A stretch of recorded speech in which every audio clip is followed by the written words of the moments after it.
7 साल से पूरा इस देश के सुप्रीम कोर्ट के फैसले में इतनी ताकत होती है कि आम आदमी से लेकर प्रधानमंत्री तक को सुप्रीम कोर्ट के फैसले मानने पड़ते हैं। लेकिन आजकल जिस तरीके से सुप्रीम कोर्ट के फैसले आ रहे हैं वो आम जनमानस के साथ साथ ही वकीलों में भी चर्चा का विषय बन रहा है। 2 दिन से वक्फ संशोधन कानून को लेकर सुप्रीम कोर्ट में बहस चल रही थी, जिसे लेकर सुप्रीम कोर्ट का एक अंतरिम आदेश आया, जिस पर सुप्रीम कोर्ट के वकील विष्णु शंकर जैन ने बेहद ही गंभीर सवाल उठाए हैं। और इस तरीके से सवाल उपराष्ट्रपति जगदीप धनखड़ ने भी उठाए हैं। दोनों के सवाल आपको दिखाएंगे, क्या कुछ कहा है और उन पर चर्चा भी करेंगे। लेकिन पहले सुनिए विष्णु शंकर जैन ने इस मामले पर क्या कुछ कहा। हम सुप्रीम कोर्ट आए थे सीधे, तो बोला गया सुप्रीम कोर्ट सीधे क्यों आ गए? और 7 साल से पूरा समाज इस देश के अलग अलग हाईकोर्ट में स्ट्रगल कर रहा है। 140 से ज्यादा याचिकाएं देश के अलग अलग हाईकोर्ट में दायर हो चुकी हैं, आज तक कोई इंटरिम रिलीफ नहीं मिली है। तो क्या पैमाना है, क्या मापदंड है कि एक पक्ष सुप्रीम कोर्ट आता है और उसकी सुनवाई की जाती है और इंटरिम ऑर्डर देने के लिए एक बात की जाती है? तो ये कानून, यही चीज दूसरे पक्ष के लिए भी लागू होनी चाहिए। Point number 1। पॉइंट नंबर 2 मैं आपको बताना चाहता हूं कि अभी 4 राज्यों के जो एंडोमेंट एक्ट हैं जिससे हिंदू मंदिर को टेक ओवर किया गया है, उन 4 राज्यों के एंडोमेंट एक्ट की सुनवाई पिछले 13 साल से सुप्रीम कोर्ट में चल रही थी। और हाल ही में सुप्रीम कोर्ट ने फैसला दिया है, मैं ऑनरेबल जजेस का नाम नहीं लेना चाहता हूं, जिसमें सुप्रीम कोर्ट ने कहा कि सारे मैटर हाई कोर्ट में चले, हम यहां पे इसको क्यों सुने? तो जो ये एक बात है कि हम यहां पे डायरेक्टली इसको क्यों सुने, ये सवाल इस केस में क्यों नहीं पूछा जा रहा है, ये सारी बातें हम कोर्ट के सामने रखेंगे। तो सर, विष्णु शंकर जैन को आपने सुना, क्या जो लगा आपको, मतलब आपके क्या विचार हैं इस पर? विष्णु शंकर जैन ने जो कुछ कहा। नहीं, ये जो कह रहे थे उसके बारे में थोड़ा सा बता देता हूं, क्योंकि दर्शक समझ नहीं पा रहे होंगे कि ये क्या बोल रहे थे, क्यों बोल रहे थे। जो पुराना वाला वक्फ एक्ट था, जो कांग्रेस की सरकार वाला था, उसके खिलाफ अलग अलग वकीलों ने कुल 141 याचिकाएं लगाई थी और अलग अलग हाईकोर्ट्स में थी। फिर वो आया मैटर सुप्रीम कोर्ट। तो सुप्रीम कोर्ट ने ये कहा था कि चूंकि हाई कोर्ट में ये याचिका चल रहा है अलग अलग, तो फिर हमारे पास क्यों आए, हम क्यों सुने? ये मैटर था। डायरेक्टली कैसे आ गए यहां पे, सुप्रीम कोर्ट ने उस वक्त ये कहा था। ठीक है। अब जब नया संशोधन बिल आया तो उस संशोधन बिल के खिलाफ डायरेक्टली सुप्रीम कोर्ट में याचिकाएं डाली गई हैं और वहां सुनवाई हो रही है, तो आपको पता है। इनका कहना है कि वहां कैसे डायरेक्टली हो रही है, पहले हाईकोर्ट में आना चाहिए था ना।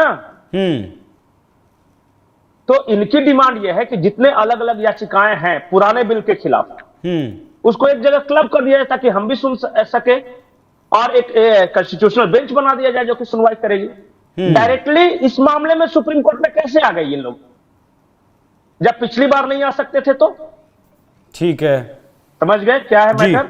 जी जी जी। वो ये कह रहे थे, उन्होंने ये कहा कि जो नाम नहीं लिया, हालांकि उन्होंने कहा कि इस तरह एक के बारे में अलग पैमाना और दूसरे के बारे में दूसरा पैमाना, ये नहीं चल सकता। आसान शब्दों में, जुडिशरी को लेकर कई तरह के सवाल हैं। राष्ट्रपति ने सवाल उठाए हैं, आज ही उपराष्ट्रपति ने उठाए हैं और उन्होंने तो 3-4 बहुत गंभीर सवाल उठाए। ठीक है। और फिर यह मामला जो कि लीगल टर्म में वो समझा रहे हैं। ठीक है, एक बार जरा उपराष्ट्रपति जगदीप धनखड़ को भी सुनवाइए।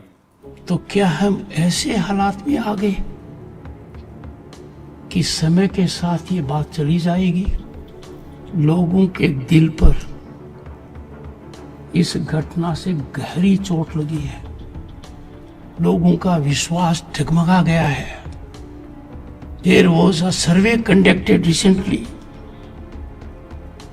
and the survey indicated, it was by a media house, that public confidence in the institution of judiciary is dwindling. It is fundamental for success of democracy. That is 3 fundamental pillars: legislature, judiciary and executive are above board. They are transparent. They are accountable. They exemplify to the people at large the highest standards to be emulated. And therefore, the principle of equality before law, has been disregarded. It is fundamental to our democracy. It is nectar of our democracy. Time for us to enforce it. देखिए, आज उपराष्ट्रपति जब बोल रहे थे ना, तो उन्होंने 3 बेसिक सवाल उठाए हैं। पहला सवाल ये कि क्या जुडिशियरी बाकी सबसे ऊपर है। ये इसलिए सवाल उठे हैं क्योंकि पार्लियामेंट ने एक कानून बनाया और सुप्रीम कोर्ट ये कह रहा है कि हम उसे चैलेंज कर सकते हैं और उस पर हम याचिका की सुनवाई कर सकते हैं। मैं वो अमेंडमेंट बिल के बारे में बता रहा हूं। इस देश में कानून बनाने का अधिकार किसका है? पार्लियामेंट का। अब संसद ने कोई कानून बनाया है, सुप्रीम कोर्ट कहे कि मैं इसकी समीक्षा करूंगा, ये सही है या नहीं? सर सही है नहीं है, लेकिन पहले भी होती आई है समीक्षा। दूसरी बात इन्होंने दूसरी बात ये कही है कि जस्टिस वर्मा पे बोला है, एक जज के यहां पैसे पकड़े गए, सबने अधजले नोट देखे, लेकिन उसके खिलाफ कहीं कोई सुनवाई हुई नहीं? अब तक तो नहीं सर, इंटरनल कमेटी जांच कर रही है। अरे इंटरनल कमेटी क्या होता है? एक याचिका नहीं लगी, ये सुनवाई किसने नहीं की, और बताया तो ये जा रहा है कि उनकी कहीं और पोस्टिंग भी हो गई है इलाहाबाद में। सर शपथ भी ले ली उन्होंने। अब बताइए, इसलिए उपराष्ट्रपति ने कहा कि खुद में तो 56 छेद हैं, आपके यहां कितना भी गड़बड़ कोई पकड़ा जाए तो कोई कार्रवाई नहीं, लेकिन संसद, इस देश की पार्लियामेंट कोई कानून भी बनाए तो आप बैठ कर उसकी समीक्षा करेंगे। आप नहीं चलाओगे, देश की संसद चलाएगी, लोगों का जो प्रतिनिधि है वो चलाएंगे, यही संविधान में व्यवस्था है। तीसरा और महत्वपूर्ण बात जो कि वाइस प्रेसिडेंट ने यह कहा है कि जुडिशरी कभी नहीं ये इस मुगालते में रहने चाहिए कि वो चला रहे, उनका काम है न्याय करना। आप हर फट्टे में टांग नहीं अड़ा सकते। उन्होंने उदाहरण दिया कि आप राज्यपाल को यह निर्देश देते हो कि 100 दिनों के अंदर तुम फाइल निपटाओ। ये आपके कार्यक्षेत्र में है क्या? राज्यपाल होता है, राष्ट्रपति का प्रतिनिधि होता है वहां पे। आप राष्ट्रपति को चैलेंज कर रहे हो कि 1 महीने में आपको फैसला करना होगा। हाँ, अरे सुप्रीम कोर्ट होकर तुम राष्ट्रपति को यह कह रहे हो कि 1 महीने के अंदर तुमको फाइल ये करना पड़ेगा। आपका ये अधिकार क्षेत्र है या नहीं है? सर संविधान के हिसाब से तो नहीं है। अब मुझे नहीं पता कि है नहीं, इसका नहीं, मैंने कुछ संविधान के जानकारों से इस विषय पर लंबी चौड़ी बात की, उन्होंने मुझे बताया कि संविधान में राष्ट्रपति को आप आदेश नहीं दे सकते संविधान के मुताबिक। इसलिए तो मैं बोल रहा हूं कि 3 बातें जो कि यहां जो जानकार है उनको बतानी चाहिए। क्या सुप्रीम कोर्ट, राष्ट्रपति और संसद दोनों से ऊपर है?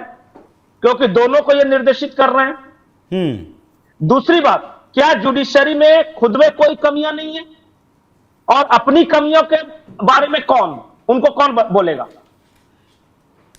तीसरी बात, मैं ये कह रहा हूं कि क्या जुडिशरी ओवर एक्टिविज्म के शिकार है? ये सोमनाथ जो थे, एक पूर्व लोकसभा स्पीकर हुए सोमनाथ चटर्जी, उन्होंने आज से 15-20 साल पहले एक बात कही थी और संयोग से मैंने खुद वो सुना। उन्होंने कहा था कि आज जुडिशियल एक्टिविज्म को लोग सेलिब्रेट कर रहे हैं, लेकिन आने वाले वक्त में 10, 15, 20 साल बाद ये जुडिशियल एक्टिविज्म देश के लिए सबसे बड़ा सरदर्द साबित होगा। और ठीक देखिए, उनके कहने के 15-20 साल बाद ऐसा लग रहा है कि सुप्रीम कोर्ट ने यह मान लिया है कि देश में सबसे सुप्रीम वही है, हर चीज वही कर सकती है, जबकि संविधान में प्रावधान है कि संसद सबसे सुप्रीम। नहीं सर, डेमोक्रेसी का मतलब वही है ना, लोगों के द्वारा चुनी सरकार सबसे ऊपर रहे।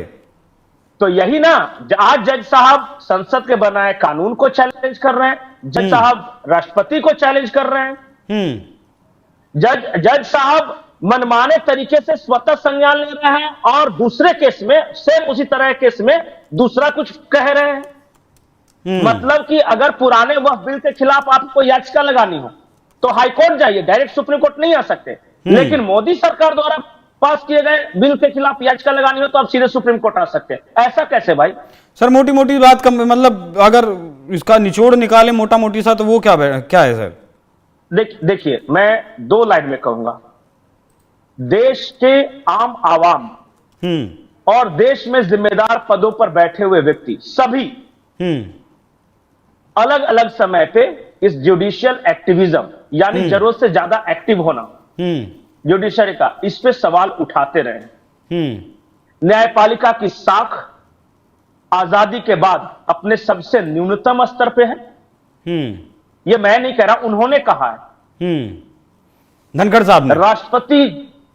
राष्ट्रपति जैसी सौम्य महिला जो द्रौपदी मुर्मू है, उन्होंने सुप्रीम कोर्ट के जजों के सामने यह बैठकर कहा था कि एक आम गरीब जो इस देश का है उसको लगता है कि आप लोग न्याय नहीं कर सकते, उसके पास वकील को देने के लिए पैसे नहीं है, यह बात पर आपको ध्यान रखना चाहिए। अब जो बात राष्ट्रपति कह रहे हैं, उपराष्ट्रपति कह रहे हैं, कई सांसद ये सवाल उठा चुके हैं, लोकसभा के पूर्व स्पीकर सवाल उठा चुके हैं। अब देश की जनता को फैसला करना है कि क्या कभी कभी न्यायपालिका अपने हद को पार कर जाती है। जवाब आप दीजिए। नहीं, न्यायपालिका की हद तय कौन करेगा ना सर, बड़ा सवाल तो ये भी है ना। अरे किसी को कौन तय करता है? संविधान तय करता होगा ना। यही बात है, हर किसी का दायरा संविधान में स्पष्ट रूप से वर्णित है। तो फिर संविधान के हिसाब से चलना चाहिए, छोटी सी बात है। तो नहीं हो रहा है ना। तो उसके लिए भी तो संविधान में कुछ लिखा होगा ना। अब जो लिखा हुआ है वो किसी एक्सपर्ट से बातचीत कीजिएगा, हम बात करेंगे ना। मेरी उतनी बुद्धि है ना इतनी काबिलियत, ना मैं अपने आप को खुद उस दायरे में समझता हूं। मुझे लगता है कभी कोई सुप्रीम कोर्ट का बड़ा वकील हो या संविधान के विशेषज्ञ हो, उनसे एक बार जरूर पूछेगा कि अगर जुडिशियरी अपने आप को सुप्रीम समझने लगे और सबको डिक्टेट करने लगे तो क्या किया जा सकता है। ठीक है सर, जरूर। अगर कोई सुप्रीम कोर्ट का वकील मेरे साथ बैठता है तो मैं उससे आपका सवाल जरूर लूंगा। अब वाकई में इस सुप्रीम कोर्ट का ये जो अंतरिम आदेश आज वक्फ को लेकर आया, इस पर एक अलग बहस छिड़ गई है। एक तरफ मुस्लिम, माफ कीजिएगा, जो विपक्ष है वो अलग जीत मना रहा है, सरकार अलग जीत मना रही है। दोनों इस अंतरिम आदेश से अपनी अपनी जीत बता रहे हैं, लेकिन असल में जो सवाल विष्णु शंकर जैन ने उठाए हैं वाकई में वो सोचने वाली बात है। क्योंकि ऐसा सिर्फ विष्णु शंकर जैन के केस में नहीं, दिल्ली सरकार के एक मंत्री थे, उनके केस में भी हुआ था। जब वो सुप्रीम कोर्ट चले गए थे डायरेक्ट, तभी उन्हें कहा गया था कि पहले आप हाई कोर्ट जाइए। तमाम बार, बहुत बार ऐसा कहा गया है कि आप पहले हाई कोर्ट जाइए, वहां से सुनवाई करवाइए, उसके बाद आप, अगर वहां कुछ नहीं होता तब आप सुप्रीम कोर्ट आइए। और यहां लोग सीधे सुप्रीम कोर्ट चले जाते हैं, उन्हें सुनवाई की तारीख भी मिलती है और सुनवाई भी लगातार 2 दिन होती है। तो इस पर जवाबदेही किसकी है ये भी तय होना चाहिए। जी पंकज जी। आखिरी बात, ये इस तरह के आरोप लगते रहे कि सुप्रीम कोर्ट में कुछ वकील हैं जिनकी याचिकाएं भी बड़ी जल्दी लगती हैं, उनको डेट भी बहुत जल्दी मिल जाता है, जबकि दूसरों के साथ ऐसा नहीं होता। ये सवाल कई वकीलों ने खुद उठाया है, इसका भी जवाब इस देश को सोचना चाहिए। बिल्कुल, वही वकील जो सुनवाई करने के लिए जाते हैं उस कोर्ट में, वही इस तरीके के सवाल उठाएं तो फिर चिंता बहुत ज्यादा गंभीर हो जाती है। पंकज जी, बहुत बहुत शुक्रिया, बहुत बहुत धन्यवाद आपका। दर्शकों, आपका इस विषय पर क्या सोचना है जरूर बताइएगा, क्योंकि न्यायपालिका को लेकर, कार्यपालिका को लेकर बेहद ही सेंसिटिव यह मामला है। एक संसद के द्वारा बनाए गए कानून को सुप्रीम कोर्ट में चैलेंज किया गया है और जिस तरीके की सुनवाई चल रही है उसे देखकर ऐसा नहीं लगता कि सब कुछ सही रहेगा। नमस्कार।